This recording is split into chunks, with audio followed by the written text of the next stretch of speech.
துல்கர்னைன் பற்றி அல் குர்ஆன் கூறும் படிப்பினைகள். நபியே, அவர்கள் துல்கர்னைனை பற்றி உங்களிடம் வினவுகின்றனர். அவருடைய வரலாற்றில் சிறிது உங்களுக்கு நான் ஓதிக் காண்பிக்கிறேன் என்று நீர் கூறுவீராக.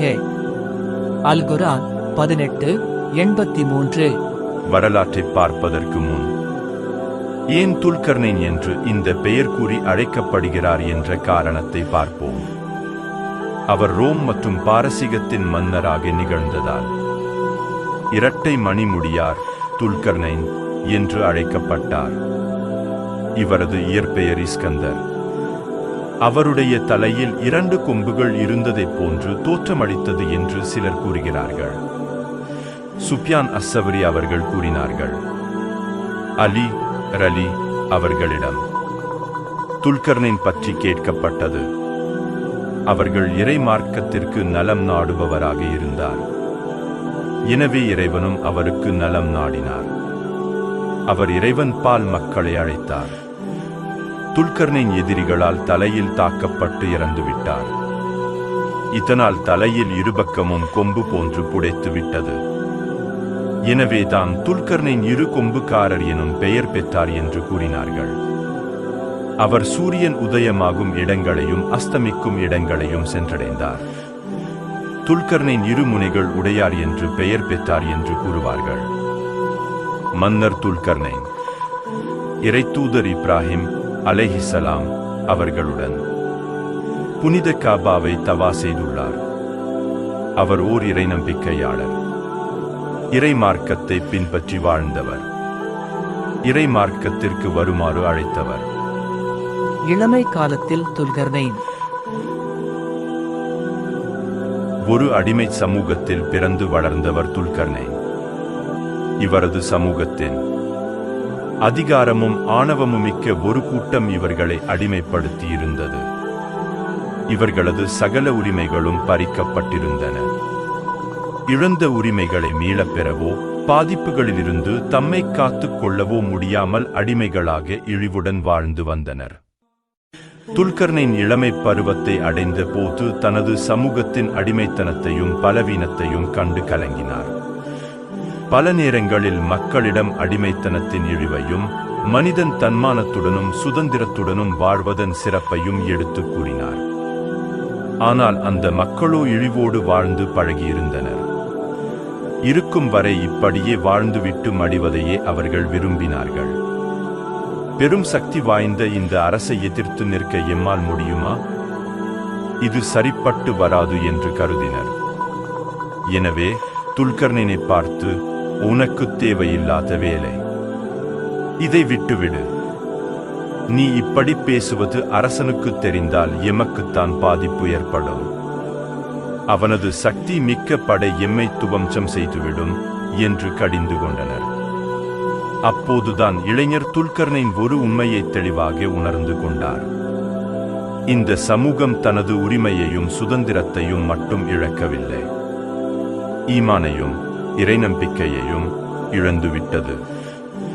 இந்த அக்கிரமக்கார அரசனின் படைப்பலத்தின் மீது வைத்திருக்கும் அளவிற்கு அல்லாஹ்வின் உதவி மீது நம்பிக்கையில்லை. இந்த எழுச்சிக்காக முழு அளவில் முயற்சி செய்ய முடிவு செய்தார் துல்கர்னைன். மக்களுக்கு ஆழமாய் ஈமானை போதித்தார் துல்கர்னைன். அல்லாஹ் ஒருவனே, அவன் ஒருவனுக்கே அஞ்ச வேண்டும். அவனது அனுமதியின்றி எவரும் எமக்கு எதுவும் செய்துவிட முடியாது. எல்லா சக்தியும் அவன் கைவசமே உள்ளது. நாம் அவனை உரிய முறையில் நம்பினால் அவனது உதவி எமக்கு நிச்சயம் கிடைக்கும் என்று மக்களுக்கு உபதேசம் செய்தார். அல்லாஹ் இளைஞர் துல்கர்னைனுக்கு நல்ல ஈமானையும் நல்ல வழியையும் வழங்கினான். அவர் கூறிய புத்தியும் தூர சிந்தனையும் உடையவராக திகழ்ந்தார். அவர் தோற்றத்திலும் நல்ல அழகை பெற்றிருந்தார்.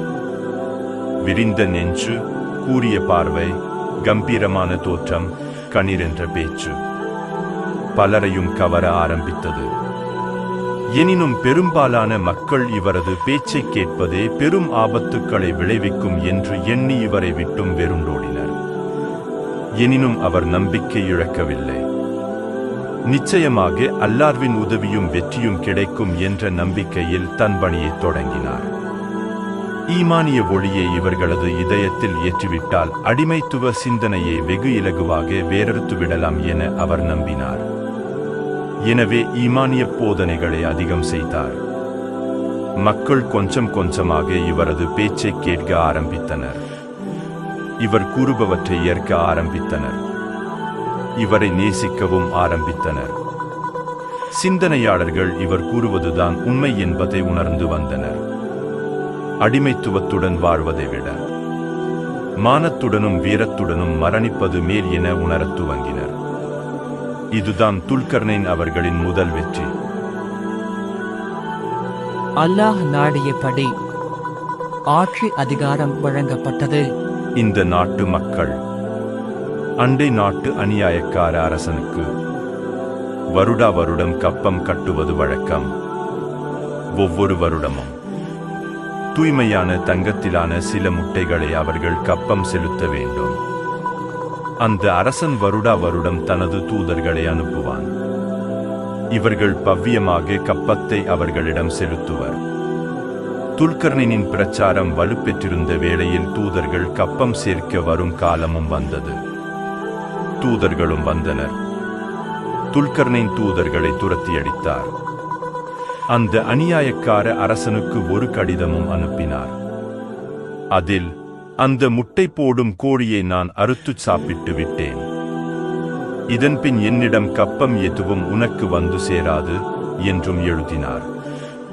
கடிதத்தைக் கண்ட அரசன் கோபத்தில் குமுறினான். எனினும் துல்கர்னைன் ஒரு சிறுவயது இளைஞர் என்பதை அறிந்ததும் அவருக்கு இது விளையாட்டாகப்பட்டது. இந்த பொடிப்பயல் என்னுடன் மோதுவதா என்று தனக்குள் அவன் எண்ணிக்கொண்டான். தான் இதனை பெரிதாக அலட்டிக் கொள்ளவில்லை என்பதை காட்டுவதற்காக துல்கர்னைனை கேலி செய்வதற்கு ஒரு கடிதத்தை அனுப்பினான். அதில் அரசனின் கேலியுடன் பதிலடியாக கடிதத்துடன் விளையாட்டு பந்து மற்றும் பந்து மட்டைகளையும் அனுப்பினான். உனக்கு விளையாட்டுத்தான் பொருத்தம். ஆட்சிக்குரிய அருகதை உனக்கு இல்லை. ஆட்சி மோகத்தில் உன்னை அழித்துக் கொள்ளாதே. நீ எனக்கு கட்டுப்பட வேண்டும். இல்லை என்றால் நான் அனுப்பிய 7 போத்தல்களில் 7களை விட அதிகமான தோழர்களும் படைகளும் உனக்கிருந்தாலும் உன்னை விலங்கிட்டு கைது செய்து வரும் படைதான் உன்னிடம் வரும் என்று எச்சரித்து எழுதியிருந்தான். இந்த கேலியும் கிண்டலும் கலந்த கடிதத்திற்கு அதே தோரணையில் துல்கர்னைன் பதிலளித்தார். உன் மடலில் உள்ளவை அறிந்தேன். ஆனால் உண்மை அதற்கு எதிர்மாறானதாகும். நீ அனுப்பிய மட்டை உன் ஆட்சியாகும். இன்ஷா அல்லாஹ் அதை நான் கைப்பற்றுவேன். பந்து உனது ஆட்சிக்குட்பட்ட பூமியாகும். மட்டையினால் நான் அதை அடிப்பேன். உனது படை நீ அனுப்பிய எள்ளின் எண்ணிக்கையை விட அதிகமாக இருந்த போதும் அதன் அதிகாரத்தை நான் அடைவேன். பதில் மடல் அனுப்பிய துல்கர்னைன் இதனைக் கண்டு சினமுற்று அரசன் போருக்கு தயாராவான் என்பதை உணர்ந்திருந்தார். எனவே தனது தோழர்களை யுத்தத்திற்கு தயாராக இருக்குமாறு அழைப்பு விடுத்தார். அல்லாஹ் நாடியபடி துல்கர்னைனின் முதல் படை போருக்கு தயார் நிலையில் இருந்தது. நிச்சயமாக நாம் அவருக்கு பூமியில் தம் ஆட்சியை நிறுவ வசதிகள் அளித்தோம். இன்னும் ஒவ்வொரு பொருளிலிருந்தும் தக்க பலனடையும் வழியையும் அவருக்கு காண்பித்து கொடுத்தோம். அல்-குர்ஆன் 18:84. மக்கள் தமது ஆயுதங்களை தயார் செய்து யுத்தத்திற்காக வெளியேறும் நாளை எதிர்பார்த்திருந்தனர். படை பரிபூரணமாக தயாராகி விட்டதை உணர்ந்த துல்கர்னைன் எதிரியை முந்திக் கொள்வதற்கு இடம் கொடுக்காமல் தானே முதலில் படையை வழிநடத்தினார். துல்கர்னைனின் படை திரண்டது. எதிரிகள் உள்ளத்தில் ஆற்றம் தோன்றியது. எதிரி நாட்டு அரச படையை எதிர்கொள்ளத்தக்க எண்ணிக்கையில் துல்கர்னைனிடம் வீரர்கள் இருந்தனர். ஆயுதமும் போதியளவு இருந்தது. துல்கர்னைனின் படை வருவதை அறிந்த எதிர்நாட்டவரது உள்ளத்தில் அல்லாஹ் அச்சத்தை போட்டான். அச்சத்திற்குள்ளான பிரமுகர்களும் அறிஞர்களும் அரசனிடம் சென்று, நீங்கள் துல்கர்னைனுடன் சமாதான ஒப்பந்தம் செய்வதுதான் நல்லது. அவர் பெரும் படையுடன் வருகிறார். அவரது வீரர்களும் கடுமையானவர்கள். அவர்களுடன் அவரது படையுடனும் மோதும் பலம் எமக்கில்லை. எனவே ஒப்பந்தம் செய்து கொள்வது நல்லது. நாட்டில் வளம் உண்டு. நாம் இதுவரை அவர்களிடம் எடுத்தது போன்ற தொகையை நாமே அவர்களுக்கு வருடா வருடம் கப்பமாக கட்டிவிடலாம் என்று கூறினர். இதைக் கேட்டு அரசன் சினமுற்றான். சிங்கம் போல கர்ஜித்தான். நாம் கப்பம் கட்டுவதா? நடக்காது. நடக்கவும் விடமாட்டேன். படையை திரட்டுங்கள் என்றான். அந்நாட்டு மக்களும் யுத்தத்திற்கு தயாரானார்கள். துல்கர்னைனுக்கு நடந்த செய்திகள் அத்தனையும் ஒற்றர்கள் மூலமாக கிடைத்தன. எனவே அவர் எதிர் நாட்டு மக்கள் உள்ளத்தில் அல்லாஹ்தான் அச்சத்தை போட்டுள்ளான். ஏனெனில் அவர்கள் மனோ இச்சைக்கு கட்டுப்பட்டவர்கள், பாவங்களில் அதிகமாக ஈடுபடுபவர்கள். அவர்கள் பின்பற்றும் மதமும் போலியானது. அவர்கள் பல தெய்வங்களை வழிபடுகின்றார்கள். இதனால் தான் அல்லாஹ் எம்மை பற்றிய அச்சத்தை அவர்களது உள்ளத்தில் போட்டுள்ளான். எனவே நீங்கள் இறையச்சத்துடன் செயல்படுங்கள். எதிரிகளை சந்திக்கும் போது சப்ருடன் இருங்கள் என்று கூறினார். நிச்சயமாக எமக்கு அல்லாஹ்வின் உதவி கிடைக்கும் என்று தனது வீரர்களுக்கு விவரமாக எடுத்துக் கூறினார். இரு படைகளும் சந்தித்த போது மூமின்கள் மிக கடுமையாகவே போரிட்டனர். அநியாயக்கார அரசன் போர்க்களத்தில் கொல்லப்பட்டான். அவனது படை புறமுதுகிட்டு ஓடியது. துல்கர்னைன் தனது நாட்டை விடுவித்ததுடன் எதிர் நாட்டையும் கைப்பற்றினார். அங்கும் நீதி நெறியுடன் ஆட்சி செய்தார். இதனால் மூமின்கள் பெரிதும் மகிழ்வுற்றனர். மக்கள் நிம்மதியுடன் வாழ்ந்தனர். துல்கர்னைனும் வானவர்களும். துல்கர்னைனுக்கு வானவர்களில் ஒரு நண்பர் இருந்தார். அவருக்கு ரனாக்கில் என்று பெயர். அவரிடம் துல்கர்னைன் ஐனுல் ஹயாத், ஜீவ ஊற்று என்றழைக்கப்படும் ஒரு ஊற்று பூமியில் இருப்பதை நீ அறிவாயா என்று வினவினார். அப்போது அந்த வானவர் அது இருக்கும் இடத்தை பற்றிய விவரத்தை கூறினார். தனக்கு முன்பாக களிரை செல்ல வைத்தார். களிர் இருள் நிறைந்த பூமியிலிருந்த ஒரு பள்ளத்தாக்கில் இருந்த ஜீவ ஊற்றை அடைந்துவிட்டார். அதில் சிறிது குடிக்கவும் செய்தார். ஆனால் துல்கர்னைன் அங்கு செல்ல வழியறியவில்லை. அங்கிருந்த ஒரு மாளிகையில் துல்கர்னைன் ஒரு வானவரை சந்தித்தார். அவர் ஒரு கல்லை இவரிடம் கொடுத்தார். தன் படையினரிடம் அவர் திரும்பி வந்த போது அது பற்றி அறிஞரிடம் கேட்டார். அவர்கள் அந்த கல்லை தராசின் ஒரு தட்டிலும் அதற்கு நேர்த்தட்டில் அது போன்ற 1000 கற்களையும் வைத்தனர். ஆனாலும் அந்த கல் அவற்றையெல்லாம் விட எடை மிகைத்திருந்தது. கடைசியில் களிரிடம் அது பற்றி கேட்டார். அவர் வந்து அந்த கல்லுக்கு நேரில் ஒரு கல்லை மட்டும் வைத்து ஒரு கைப்பிடி மண்ணை அதனுடன் போட்டார். அப்போது இந்த கல் அந்த கல்லை விட கனத்து தாழ்ந்தது. அப்போது கிளிர், இதுதான் ஆதமின் மகனுக்கு உதாரணம்.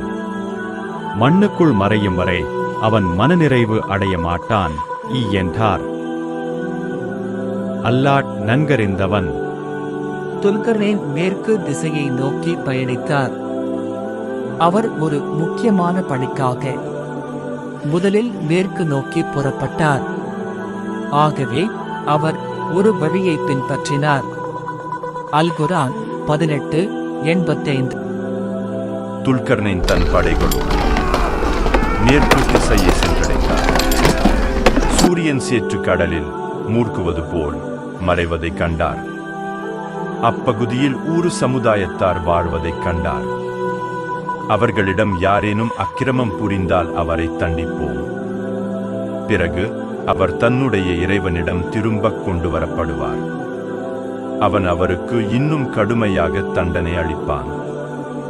ஆனால் அவர்களில் எவர் இறை நம்பிக்கை கொண்டு நற்செயலும் புரிகின்றாரோ அவருக்கு நற்பலன் உண்டு என்று கூறினார்.